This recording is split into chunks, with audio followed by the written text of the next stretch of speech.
Well, I have been the designated moderator for tonight, and one of the reasons I think I have been is because I was an estate attorney for 43 years, and have dealt with aging people, and find myself to be one right now. One of the things that was really fun was we started discussing what topics we wanted to cover, and John Vipon started talking about his move and really all the things that have happened to him in terms of downsizing from three houses down to one, and also going into a community.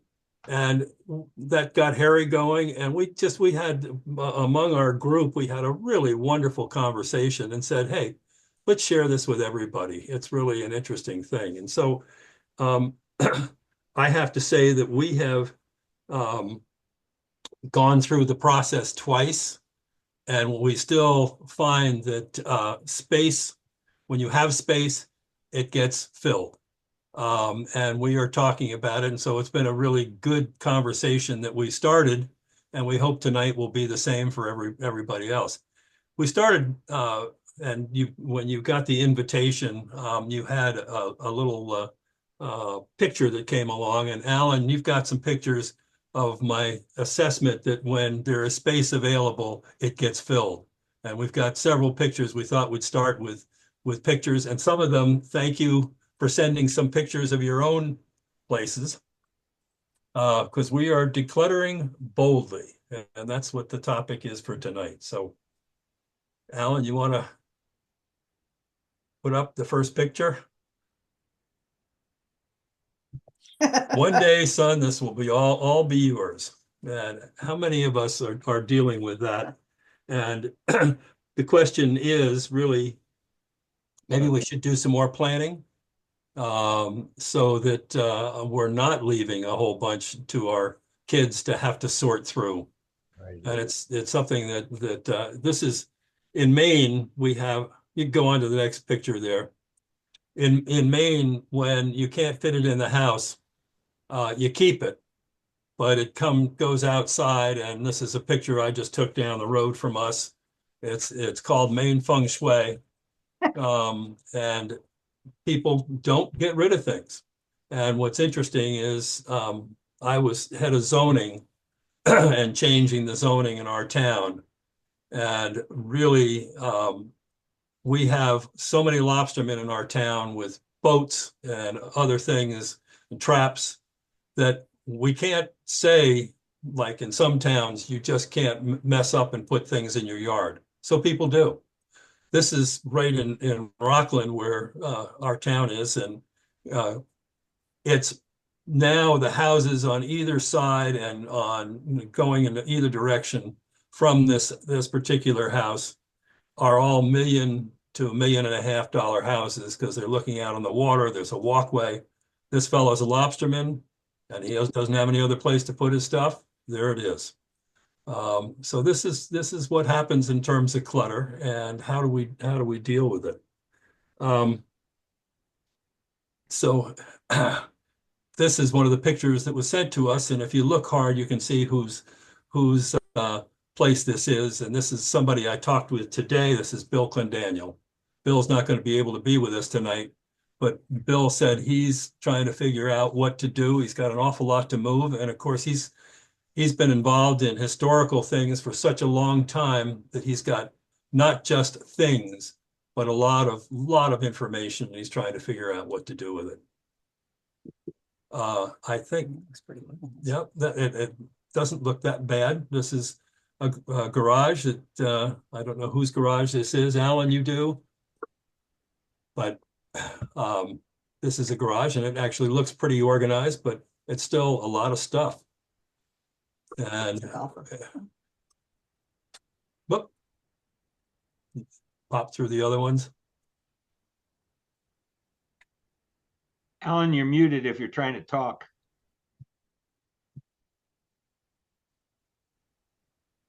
Well, okay. But we're just trying to show it's really nice of some of you to send in pictures, because we're all dealing with this kind of clutter. And one of the things that we found in our discussion was it's not just the clutter we're dealing with. We're also dealing with the emotional aspect of getting rid of things. And that's something that's really hard. And I think we all deal with that. I've held it for such a long time. What am I going to do with this? And I don't know. We have 5 kids. We have 3 who are minimalists and 2 that have clutter. And thankfully, we have the 2 that have clutter because we're able to unload some of ours on them. But our minimalists will take nothing. Alan, do you want to show some of the others? Because I think it's just kind of fun to put that there, and then we can get on with Okay, our yeah, let conversation. me just get back here. We'll start the meeting. I'll just go through them really quickly. Yeah, There we go. yeah. Now, This is on tonight. That's Jeff. yeah, and this is Jeff. This is one of the things that's really interesting. This doesn't look like clutter, but it's a collection. And what do you do with your collections? Do you hold on to those? And some of them, the answer is yes, you probably do. If it's still giving you great feeling and enjoyment. But if it's sitting on the shelf, is it still going to be something that you want to keep? Wires. All of us, I think that was one of the great ones of this one. A whole lot of wires. And how do you deal with all of that stuff? This is this is space that was actually created for additional space. And what happened? That space got filled. There's the hockey table, which has become now a table for storing stuff. Attic. This isn't all ours, but I think it's great that, as I say, everybody has put in pictures of it. We thought a picture is really worth 1,000 words. Notice the boom box in the lower right corner. So that's yours, Alan. Yeah. What do you do with old suitcases and camping gear that you Yep. don't camp The garage. anymore? Yeah. That's the garage. So And your boat. Oh yeah, how about boats that you there's don't? the boat too. There we go. What about tires?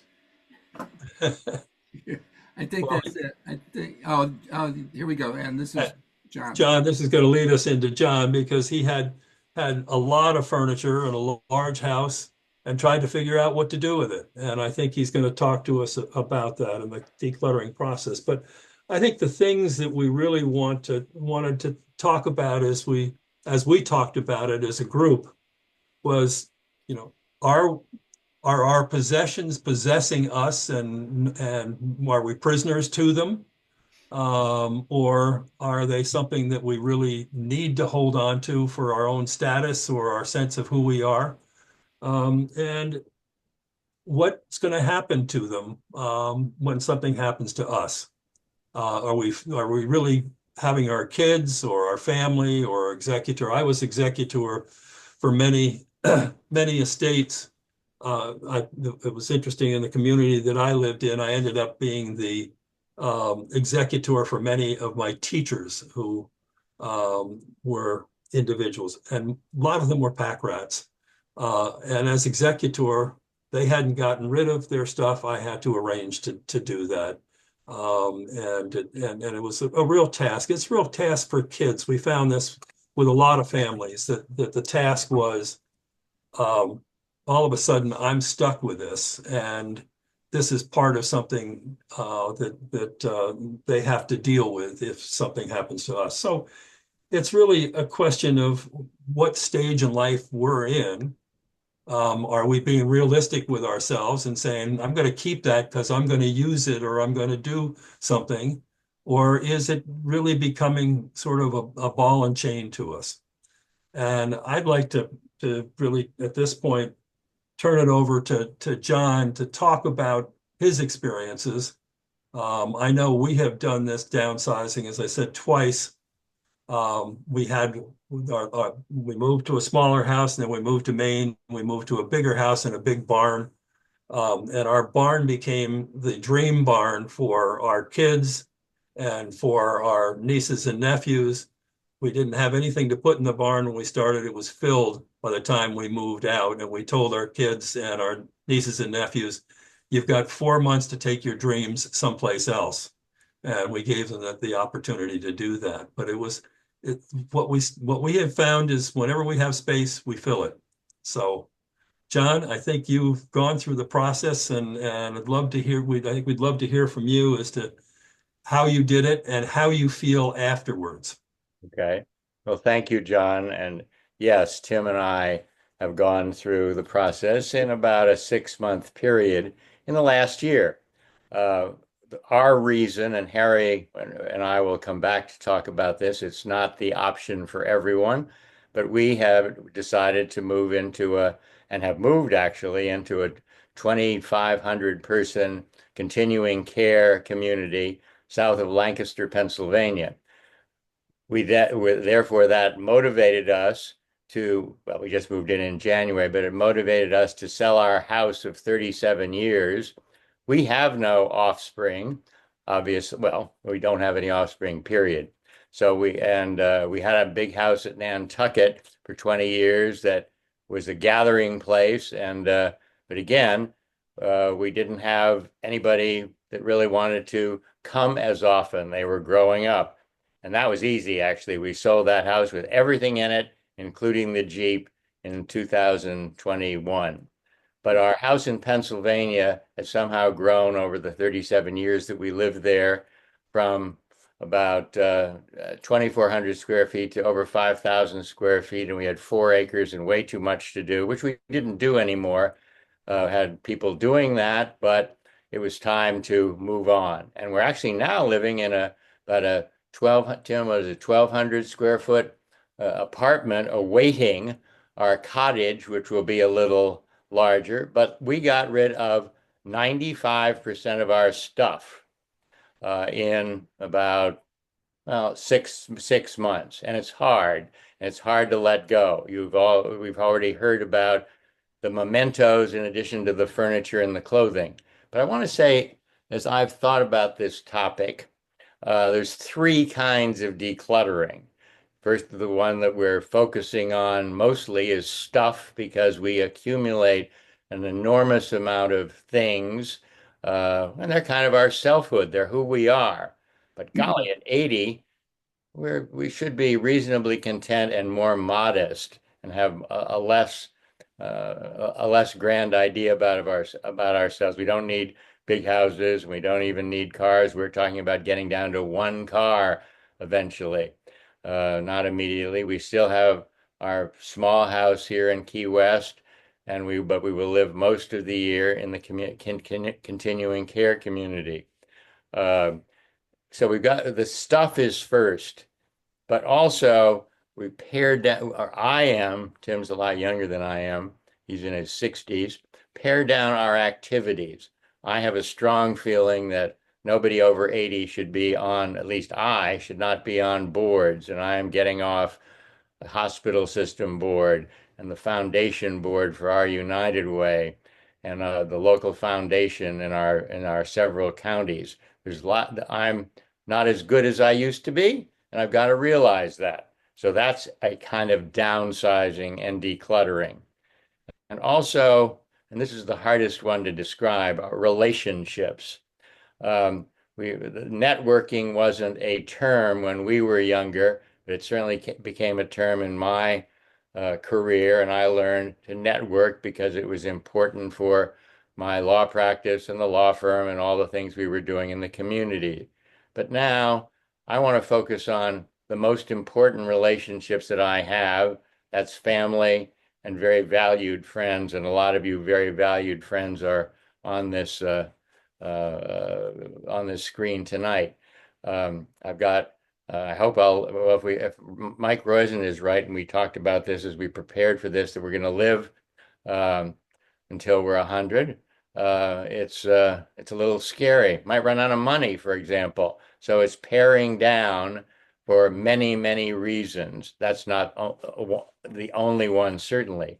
But we have decided that we're going to focus on a smaller life in many ways. And I hope others of you, as we are in our ninth decade. I too was 80 in January. It's time to do that.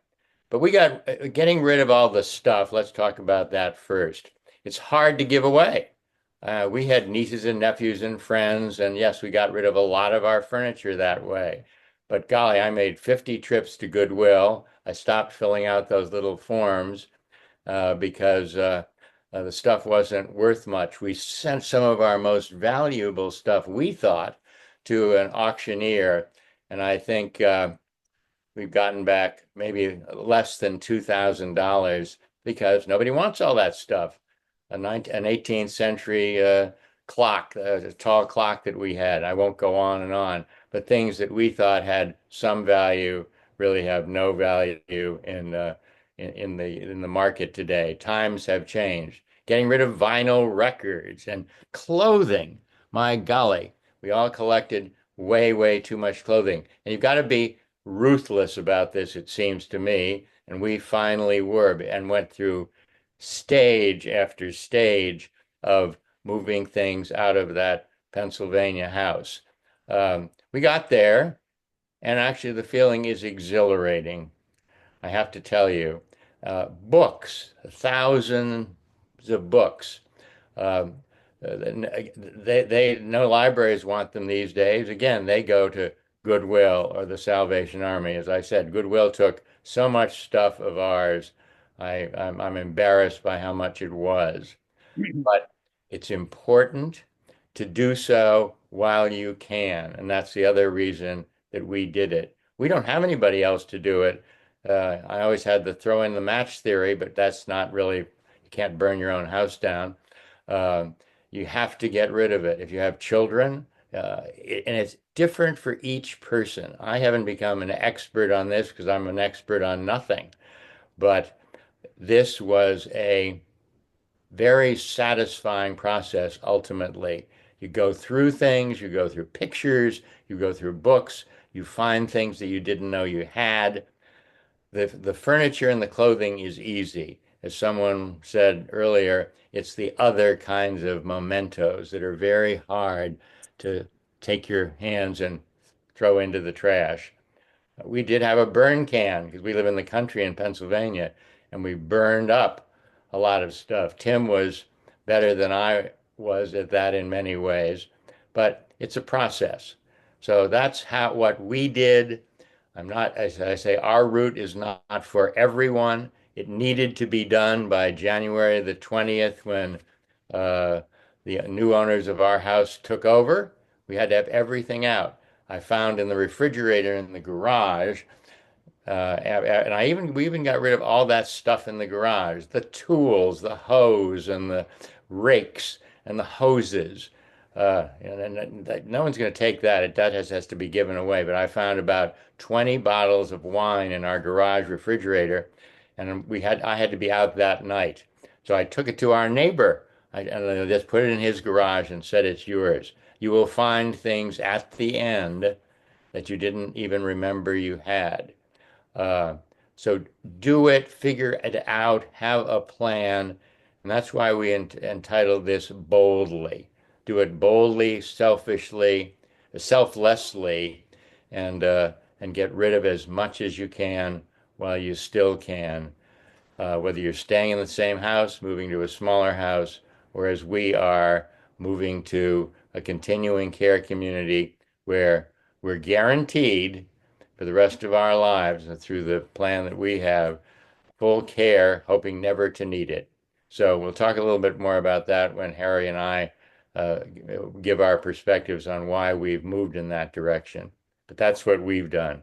So back to you, John. Yeah, thank you, John. And that's one of the things, being an estate attorney, one of the things I advised my clients, and I'm not always the best at it myself, but advise my clients, if you plan ahead and do the stuff ahead of time, you'll end up in a lot better position and in a lot better and happier, really, and richer life when you do some planning ahead in terms of really taking your life and decluttering in a lot of ways. And John, one of the things I think you said that was really interesting was how much freer you feel.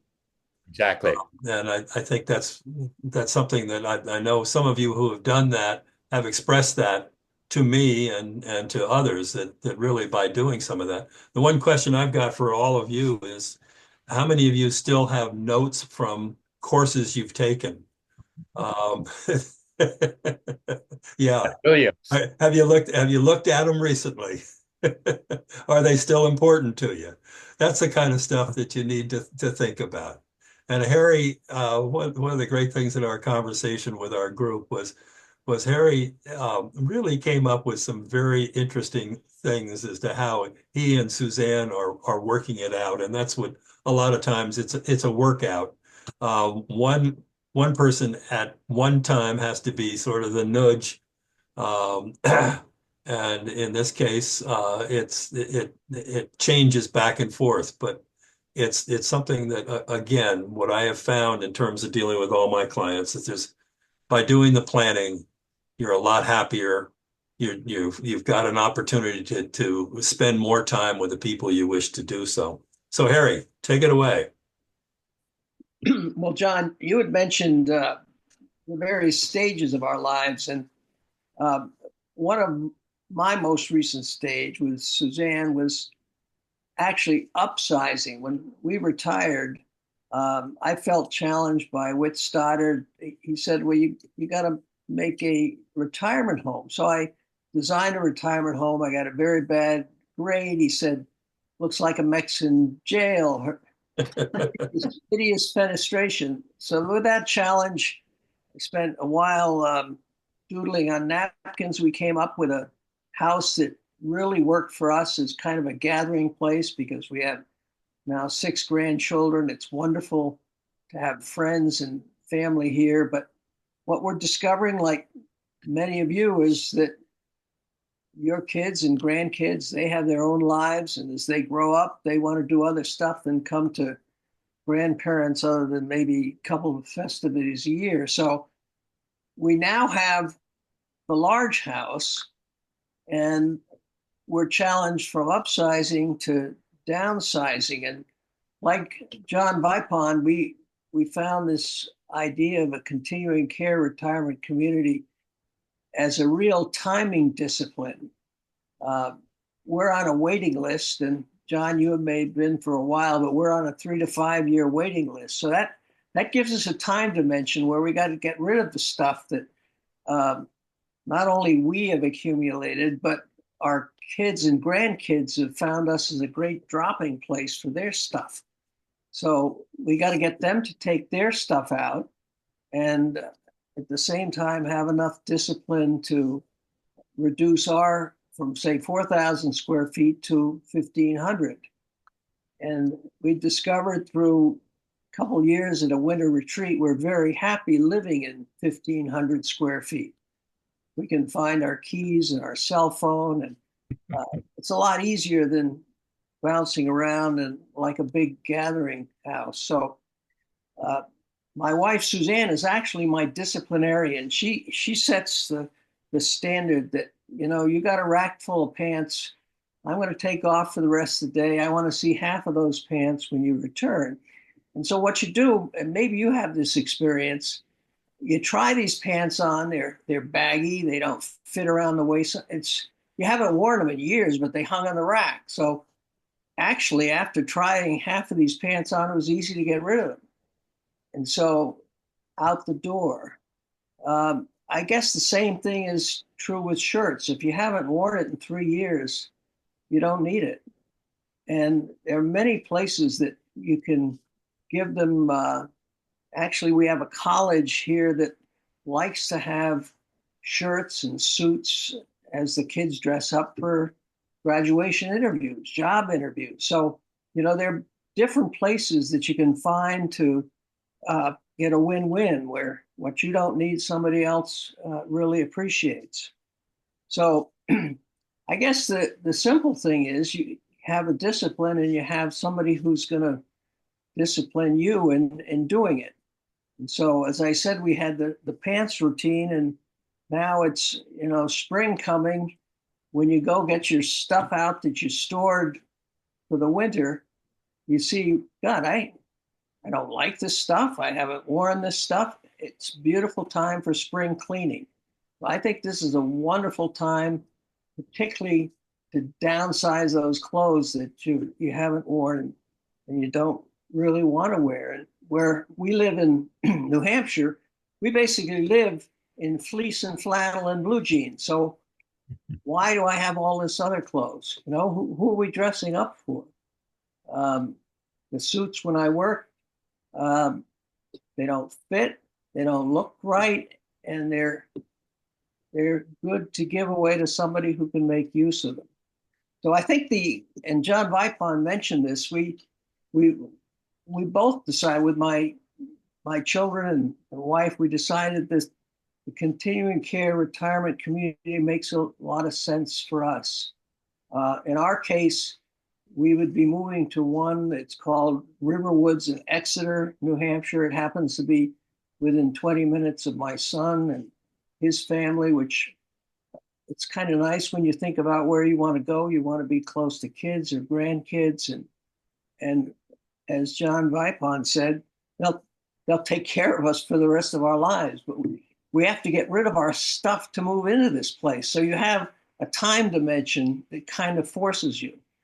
And as others have said, it's often not easy to get rid of stuff. But what I found is my kids don't want any of the stuff that I have that was wedding gifts and that sort of stuff. They want some of the rugs and some of the artwork, which is nice. So we'll be able to pass that on as we move from the large house, and things that we have to get rid of that we have good memories of, we're taking pictures of. So the photos, or you digitize stuff that is important to you. You don't have to have the object. You have to have the memory, and that's what can go with as you downsize these things.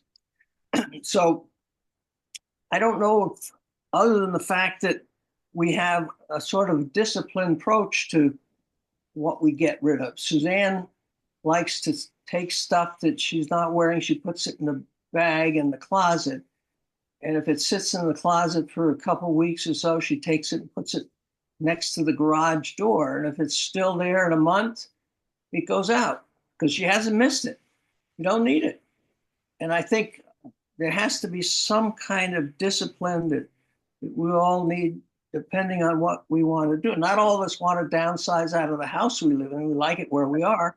But in our case, and I guess John Vipon's, there are good options of somebody else to take good care of us. But in order to get there, we got to get rid of the personal stuff. And then, like with John, I'd love to sell what we call our gathering place with all the large furniture that doesn't go with the place we'd be moving into. And some people might like that, moving to a house that already is furnished. And that's one solution we're going to look at in the near future. But John, this is just some of the things that we're thinking about. I guess the important thing to us is that the fewer things you own, the more time you have to spend doing things that really matter. And so that's where our focus is. Downsize stuff and do things and experiences that are important to us. Thanks, Harry. I work 2 mornings a week at a restore, not a restore, but a secondhand store. And the stuff that comes in, I'm the guy who takes care of the pod. When things come in, I've got to sort them out and give them to the various people in the store. It's at our church, and we make over $125,000 a year through this store by selling stuff cheaply that goes on to charities.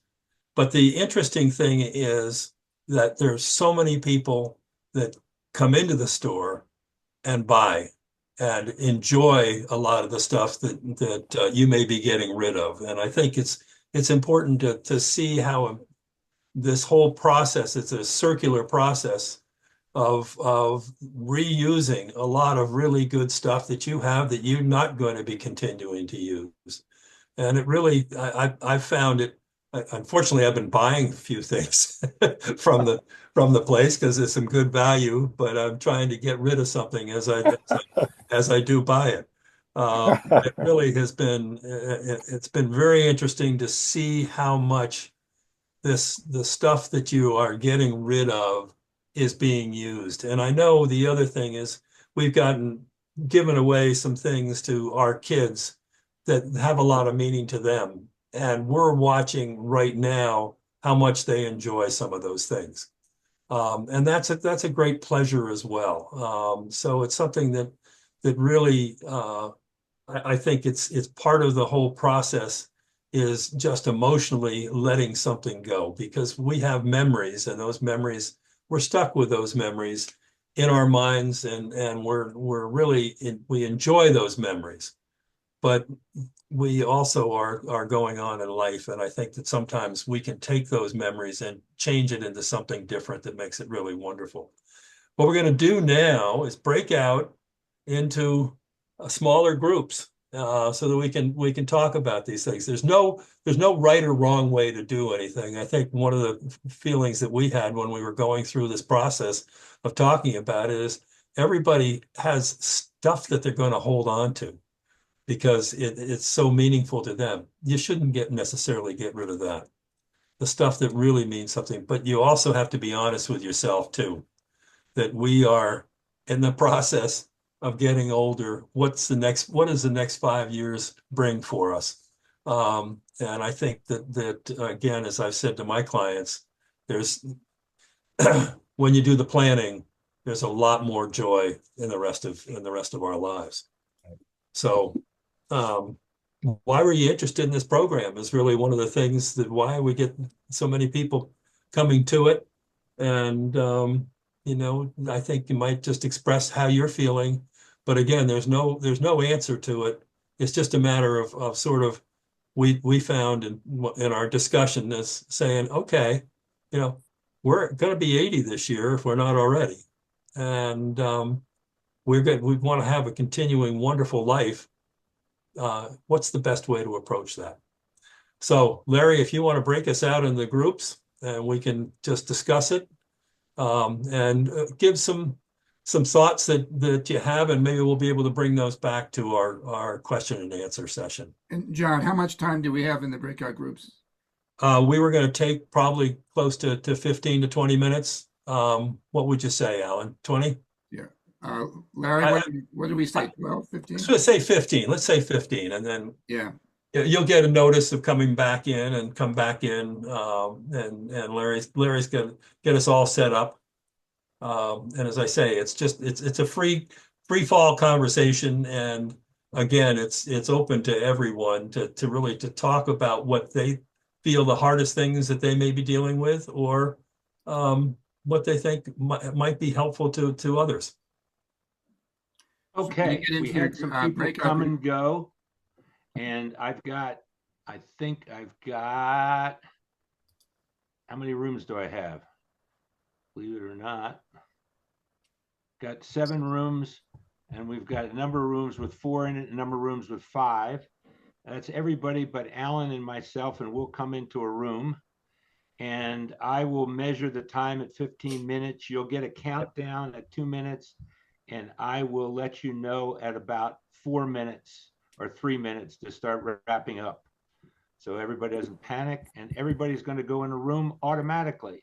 Yep. We don't have any. And unmute yourself too. Yep. And we don't have any particular leaders in each room because it got too difficult for me to move people around. So let everybody speak and somebody try to be moderator. Here we go. Okay. Oops, stop recording. Right? Oh, where do we stop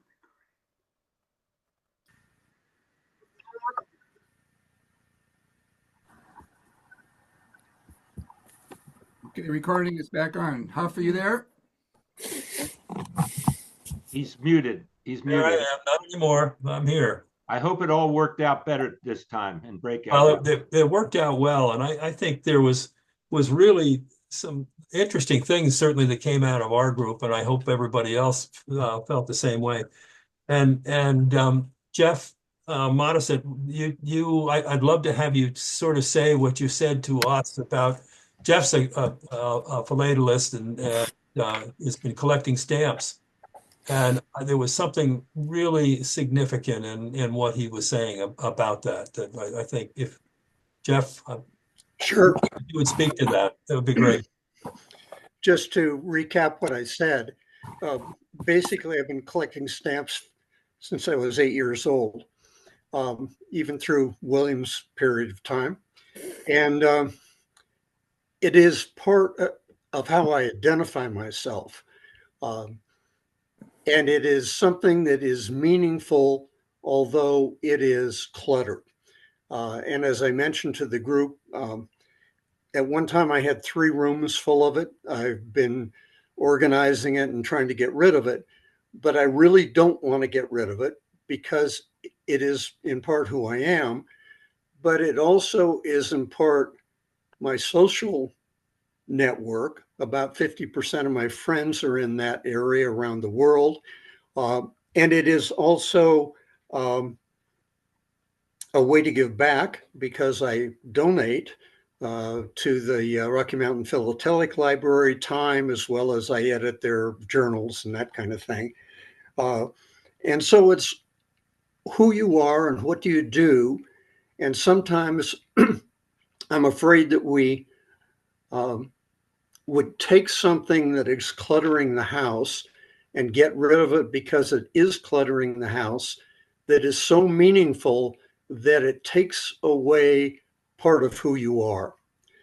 And at least in my case, I've assessed this and I realized, because I thought about it, of just selling my collection. And I said to myself, I don't know what I do. I spend 2 hours a day on it. My friendships are there. It is a learning experience for me. It's not just a collection, but it's history, it is economics. And so I think it's important to be careful on what you declutter, because you don't want to, get something out of your life that's meaningful. Jeff, do you, the other thing you do did you have was a plan? Do you have a plan that someone will take the collection when you go, or in your estate or otherwise? I have put together a blueprint for the kids who don't want the collection. Right.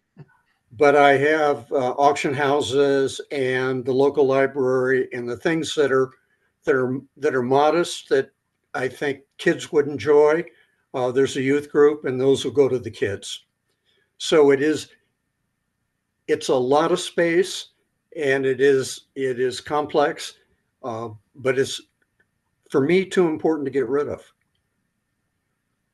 And the other thing in our group, Peter Fusco was talking about, he was basically working in the art field and couldn't keep all of his stuff. And Peter, I think just the comments that you made of how you changed your sense of what you could collect and still be a collector and interested in that, and that was really terrific too. I don't know whether you want to just comment on that. Uh, well, I worked for the LA County Museum and for the Getty Museum for all of my career, more or less. And uh, most of what I did, a large part of what I did, was buying works of art for them. They were both in a situation of building collections, and that's what they kind of hired me to do for them. And so when I stopped working, I've downsized twice, and the second time I downsized into a condominium where I'm living now. And I had lived at first in a house that was a Spanish colonial kind of house in LA, and had stuff that did not go at all in a mid-century modern condo. So I pretty much left everything behind in those 2 downsizing. When I got to my new place, I wound up collecting first mid-century modern furniture to go with it. And then, I've gotten rid of an enormous amount of stuff over those 2 downsizing. But one thing that I had kind of sort of forgot that I missed doing was collecting something, because I've been so much of what I had done and how I identified as what kind of who I was in my career. That I went to Japan about 5 years ago. I spent a month there, became enamored of Japanese culture, and started collecting Zen Buddhist scrolls that are calligraphy. And they are not expensive things. I can roll them up and put them away. They don't take a lot of space. And do that. And I rotate them. But I do have now a closet of rolled up Zen Buddhist scrolls. So I can plan to donate those to, probably not the LA County Museum, but more likely to San Francisco, which has a great Asian museum. Although these are not expensive, important works of art for the most part. These are things that just entertain me in trying to find bargains on eBay. It's a way of amusing myself. Anyway, enough. Thank you, Peter. Because I think those two thoughts are things that are, hey, don't give up yourself in terms of what your interest is to declutter and downsize. Any other groups have people who wanted to speak in terms of what they found out in their discussions? John, I think Don Brown has an interesting challenge. He lives in a 7,000 square foot, very historic home. And what's the challenge is he loves where he's living, but it's hard to get rid of that because he loves it. And that's part of who he is. Plus, he's got his office there and his continuing business. So, Don, I don't know if you want to comment a little on your future thought there.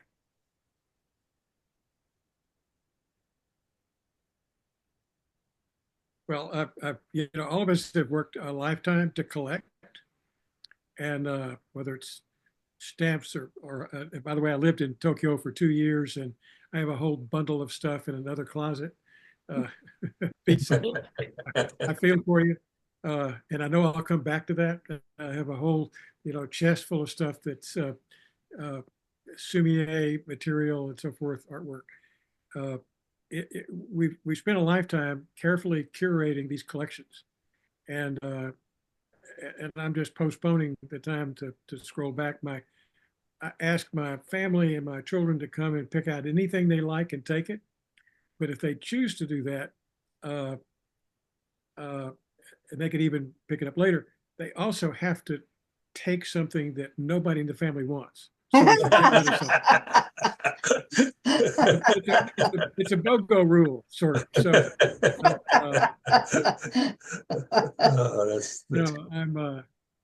I've told my children, who all told me that I had to listen tonight, or they would have an intervention and try to get me to do this. And so this has just been, two things. One, I get to see faces and friends that I admired so much as a student that loved to death, and I haven't seen in a long time, which motivates me to get my tail up to Williamstown the next time we have a gathering.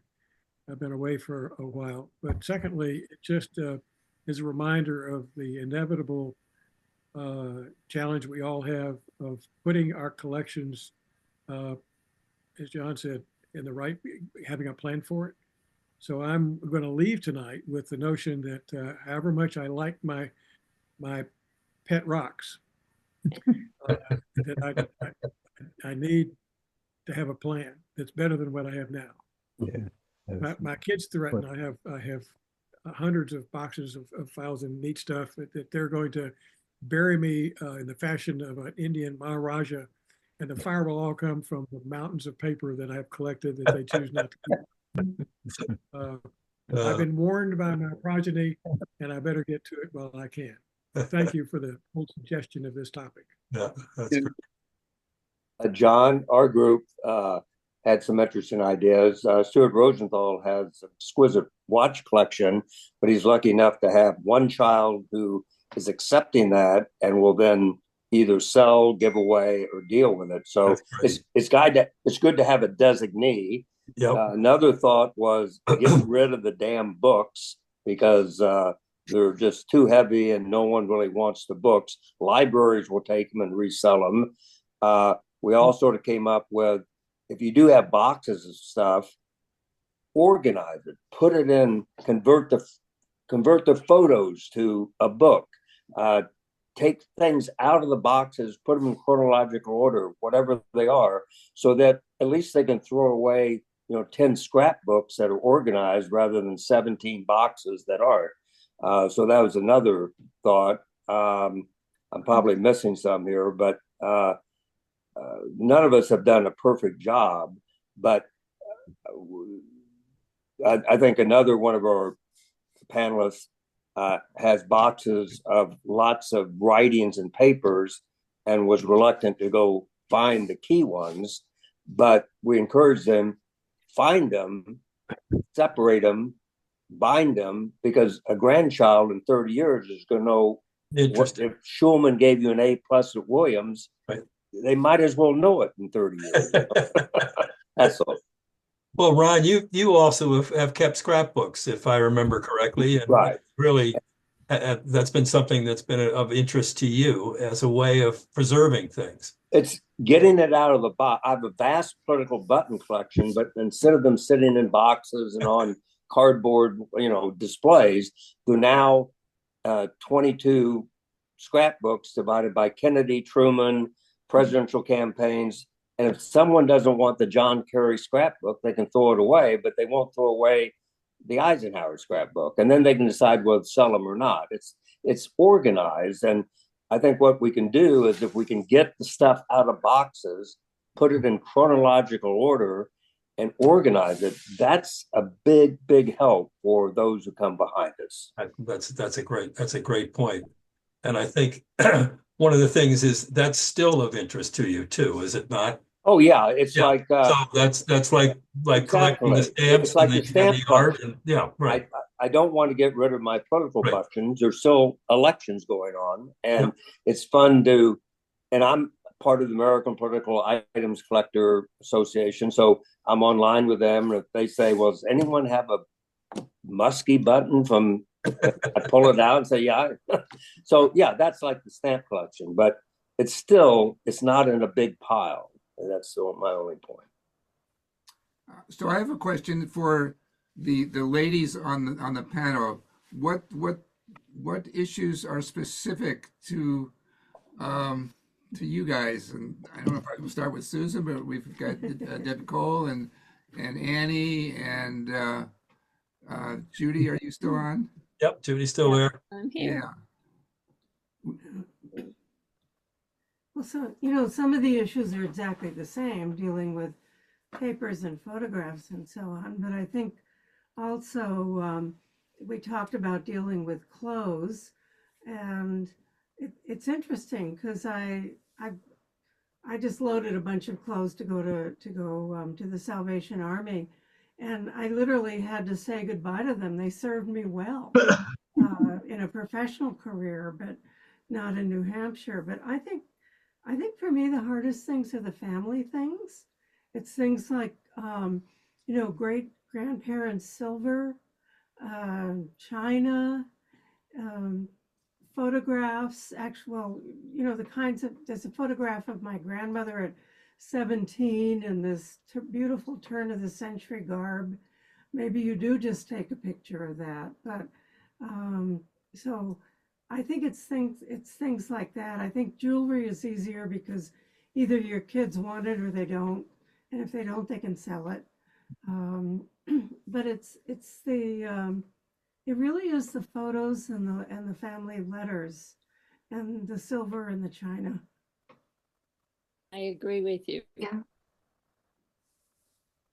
Yeah. Alan, one of the things that I'd be interested in hearing other people talk about, I thought John Vipon's point was so carefully thought out about all the different areas of his life that downsizing was not just about stuff. I was very taken with his observation about it has to do with letting go of formerly professional and volunteer commitments, that's a form of downsizing. And I'm very curious to see how people have been managing this? Because for many people, that certainly becomes part of your identity, but it also can be something that just literally sucks you dry after a while. And I'm just curious how other people have experienced that. I'm a little older than Johnny, and when he retired later than me, and one of the things I remember saying was, sometimes you're just going to have a plain day, and that's a hard concept to get. And I'm just very curious how people have experienced that whole part of the process. One of the things that I gave up and I don't regret is reviewing articles for journals. I never really enjoyed it, and I decided I don't have to do it anymore. And I have gotten off some boards, but I'm keeping things that are meaningful. I think the point about keeping things that are meaningful was very important. So Alan and I have a chance to do so much more with music than we did when we, were working professionally. So that area of our life ramps up. And then other areas, you say, I don't really need to do this anymore. Anybody else want to comment on that? Well, Yeah, Yeah, John, go ahead. Yeah. Okay, I was going to say, I worked. I retired actually with the COVID when COVID hit us, and I found the first few years of being retired was awful. I was very depressed because work is where I had most of my friends, and it was I worked for New York State Department of Environmental Conservation, and the offices were up in New Paltz. It's about an hour's drive from my home here in Ossining. So, and many of my fellow colleagues were spread, were commuting to New Paltz from throughout the Hudson Valley. So it's as I've gotten older, it's harder to just find them, meet them. So I've gotten used to it now. But the first couple of years of retirement was really, really depressing. So it was letting go of that was hard. I was just going to say, that I gave up. Sorry, I get a reverb. I gave up committees. I found I enjoy being when I participated in those hospital. It was always obligation, and I did it because I felt I had to. I said at this stage, no more. Yep. So, John, that was my fun. It resonated. Great. Anybody else like to speak to that subject or any other? Just other things that have come up in terms of what you've been thinking about that you might wish to share. Oh, I see. John? Yeah. Jeff, go ahead. Just sort of an amusing approach. My mother died about 2 years ago at 102. And for the 20 years prior to that, her policy was that she would invite family, friends, whoever, into her home, and no one was allowed to leave without taking something. So when she died at 102, there were 4 pieces of furniture which went to Goodwill. Everything else had pretty much gone. And what joy she probably got from doing that too, and what joy people had in their future, knowing that. Yeah, and all the kids, she'd put tags on. If they come in the house, they like something, say it's yours. Put a tag on it, even if you want to keep it for a little while. And you'll be surprised at how much of that stuff is accounted for. That reminds me of an idea that came up in our group that I'm going to follow through on. Yeah. Is make it a family activity, bring your kids, your grandkids, yep. and have them participate with you in the distribution or getting rid of, or introduce them to. Anyway, that was an idea that came up. Oh, that's a good one. That's a really good one. I like John's idea. If you take something you like, you have to take one thing you don't like. Right. That's a good one. That's a great one. Brilliant idea. It is. That's a great one. We had a Bill, go ahead. we had a great motivator last summer. Kathy's mom passed away, and she had done a pretty good job of moving her stuff as she moved toward 103 years old when she finally passed. We got back from Florida, and Kathy's sister had been working for 2 months on her accumulated stuff, and it took us 6 weeks before we were finished distributing and moving stuff around, deciding who was going to get what. And that was the greatest motivator for us to get organized. We spent the rest of the summer getting rid of my stuff under the direction of my spouse. And she said, "We're not going to make our kids do this. Get on this now." And I got rid of lots of things, and it also motivated me to tell people when they ask for volunteer. I said, "You don't want this organization to be run by 80-year-olds. You have to be run by 40 and 50-year-olds at the oldest." And that's my answer now. I said, "I'll answer questions for you, but I am not running anything anymore. I am not going to be the chairman of anything. Um, I'm through. I'm happy to be the old guy with maybe some ideas, but you got to move it down in the generations." And it's amazing how smart all these young people are. Well, and It's wonderful. spouses And I'm can be going, very God, helpful. We've what already were they thinking? Asking me. But those were the two real motivators for us. And I think we've done a pretty good job so far. Well, Um, Billy, you probably kept your baseball glove and your golf clubs. I got my glove, Teddy. Yeah, I got my I glove got still. my glove. Yeah, knew my you shoulder. Yeah, I can't throw anymore. Poor cat. Underhand, maybe. I I got got my rid of my glove. lacrosse sticks. I Yeah. can't get rid of my lacrosse sticks. I can't let them go. I don't know why. Well, I mean, these are all, Look at Paul. there you go, Paul. I've got mine in the garage.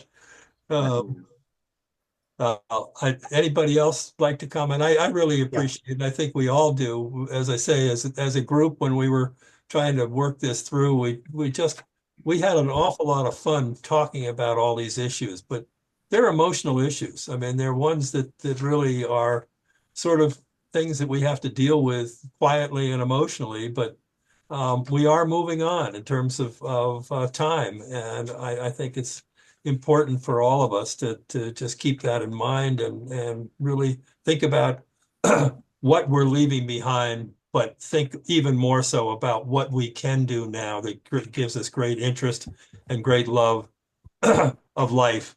And that's a gift that we can also give to our kids as well. John, Dave Reichert has his hand up. He's Oh, tell us David, what he's I'm going to sorry. do with those 2 trees when he dies. Yep. David. I'm responding to Bill's comment. We are in a community here in Portland, and we are the younger ones. And there's a significant need in our community for the younger ones to step up, because we're relatively self-governed. And we observe that as we age further, everyone will age out. So it's just interesting. I'm spending a lot of my time. How do I recruit people coming in who are younger, who sort of, well, I've retired and I don't want to run a committee, but boy, we need you because we are going to age out. So that's just a interesting where you are in perspective. Yeah. With the rest of the crew. John? Yeah. Good. One of the things we've kind of danced around but haven't talked about directly, we've been talking about the stuff that we're going to leave.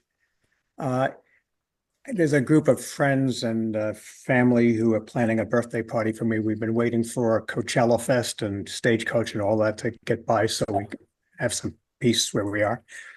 And I happened to read a biography they wrote of me, which told half-truths.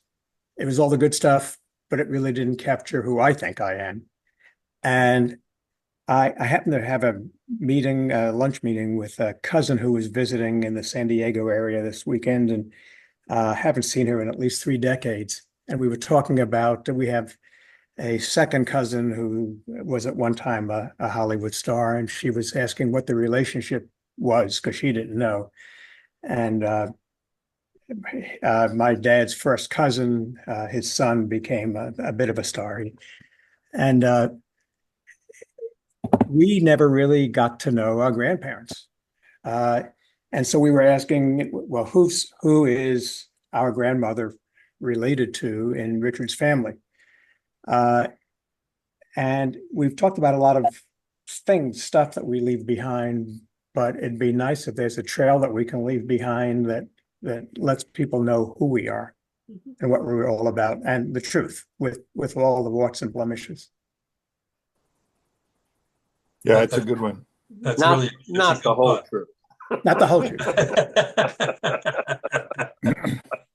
That is a good one, Stu. It really that's something, and again, there are different ways of doing that. It's either through writing or through but for some people who are artists doing their art and their your expressions to people you care about. I think that's really a very important piece of the future.